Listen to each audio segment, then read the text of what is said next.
आज हम पढ़ने वाले हैं क्लास 9 बिहाइव की poem number 7 on killing a tree, जिसके पोएट हैं जेफ पटेल। अब अगर बात की जाए इसके नाम की तो इसमें है ऑन किलिंग अ ट्री। हमें ऐसा लग रहा है कि आप यहाँ पर सीखने वाले हो कि ट्री को कैसे किल किया जाना है, बट ये पोम कुछ और ही आपको सिखाएगी ट्रीज के बारे में, और बहुत अच्छे से आपको समझाएगी ट्रीज कितनी इम्पोर्टेंट है हमारी लाइफ में और उनकी क्या इम्पोर्टेंस है। So let's get started. अगर बात की जाए तो यहाँ पर इस पोम को देख करके ऐसा लगता है कि यहाँ पर पोएट हमें ये बताने की कोशिश करे कि एक ट्री को कैसे डिस्ट्रॉय किया जा सकता है और किस तरीके से उसे डिके किया जा सकता है। लेकिन अगर आप पूरी तरीके से इमोशनली कनेक्टेड होकर इस पोएम को पढ़ोगे तो आपको पता चल जाएगा कि ये जो पोम है वो क्यों बनाई गई है और पोएट इसमें आपको क्या कहना चाह रहा है। कुछ मेन पॉइंट्स हैं यहाँ पर, तो इन्हें पढ़ते हैं। एक simple cut does not destroy a tree. एक ट्री को अगर डिस्ट्रॉय करना है तो एक सिंपल कट उसके लिए जरूरी नहीं है। ट्री जो है वो ग्रेजुअली ग्रो करता है, धीरे धीरे ग्रो करता है। वो रूटेड होता है सॉइल से, बहुत अच्छी तरीके से जुड़ा होता है सॉइल से। एक प्लांट जो है न्यूट्रिशन लेता है सॉइल से और फिर जाकर के एक बड़े ट्री में कन्वर्ट होता है। ट्री जो है वो फर्मली बाउंड होता है सॉइल के साथ, सनलाइट लेता है, वाटर एब्जॉर्ब करता है, एयर एब्जॉर्ब करता है, ताकि एक स्ट्रॉन्ग ट्रंक बन सके। जो पेड़ का सबसे मोटा तना होता है उसको हम ट्रंक बोलते हैं, और न्यूमरस लीव्स होती हैं, बहुत सारी लीव्स होती हैं। ये तभी पॉसिबल होता है जब ट्री के पास सारे न्यूट्रिएंट्स अवेलेबल हो, और वो सारे न्यूट्रिएंट्स उसे कहाँ से मिलते हैं? सॉइल के साथ। ह्यूमंस कट करते हैं और चॉप कर देते हैं ट्री की बार्क को, बार्क जिसे आप पेड़ की छाल भी बोलते हो। तो हम जब ट्री को कट करते हैं या बार्क को कट कर देते हैं पीसेस में, ये सफिशिएंट नहीं है एक ट्री को डिस्ट्रॉय करने के लिए। ट्री को अगर पूरी तरीके से डिस्ट्रॉय करना है तो उसके लिए सिर्फ उसको कट करना या उसके बाग को पीसेस में चॉप कर देना, ये एक सफिशिएंट नहीं है। पॉइंट ये है कि ट्री को अगर आप कट कर देते हो तो वो एक सैप देता है। जैसे हम बोलते हैं ना कि ट्री जब कट हो जाता है, किसी जगह से कट डाउन किया जाता है, तो उसमें से एक चिपचिपा पदार्थ निकलता है जिसे हम कई बार गोंद भी बोलते हैं। वो कुछ ऐसा ही है जैसे ह्यूमंस को अगर चोट लग जाती है या कट लग जाता है तो ब्लड आता है।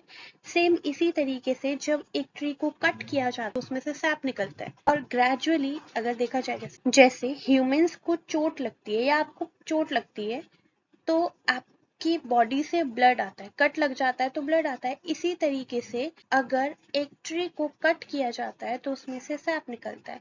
अब कुछ टाइम के बाद हमारी जो चोट होती है वो हील हो जाती है अपने आप, थोड़े टाइम बाद। सेम इसी तरीके से अगर हम सिर्फ ट्री को कट करते हैं या पीसेस में चॉप कर देते हैं तो वो हील हो जाएगा और नई ब्रांचेस क्या होंगे, दोबारा से आना स्टार्ट हो जाएंगी। अब पोएट बताते हैं कि अगर आपको एक ट्री को किल करना है तो it has to be uprooted.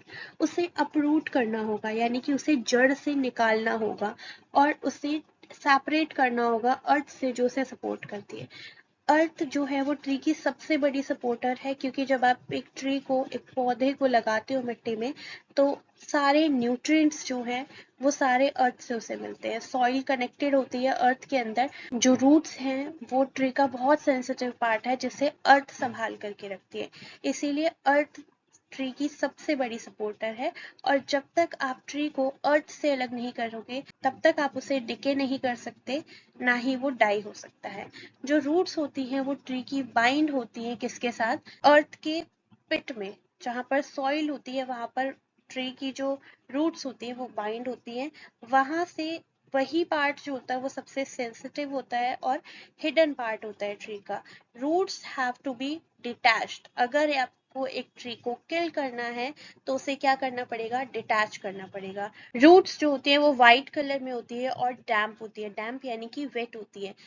जब एक ट्री को अपरूट किया जाता है तो वो ग्रेजुअली विदर्स होने लगता है। विदर्स मतलब होता है कि वो डिके होने लगता है, यानी कि मुरझाने लगता है और ड्राइज अप हो जाता है, सूख जाता है with the action of heat and wind. Heat और विंड की वजह से वो धीरे धीरे, जब आप उसे अपरूट करके रख दोगे और इस तरीके से पेड़ पूरा निकल के पड़ा हुआ है, उसकी रूट्स नहीं है, जो न्यूट्रिएंट्स उसे मिलने चाहिए वो नहीं मिल पा रहे हैं, तो क्या हो गया? ऑब्वियसली सी बात है, वो डिके होना स्टार्ट हो जाएगा, सूखना स्टार्ट हो जाएगा।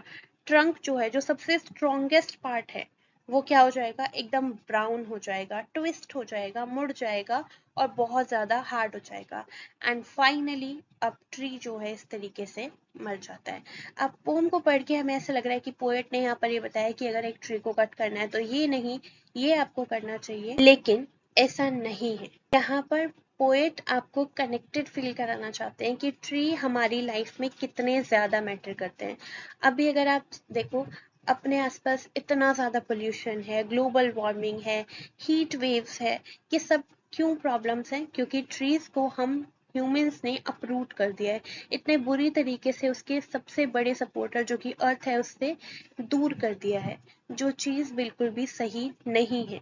अगर हमें पोल्यूशन रोकना है, ग्लोबल वार्मिंग रोकनी है, तो इन सब के लिए जितने ज़्यादा हो सके उतने ज़्यादा पेड़ हमें लगाने पड़ेंगे।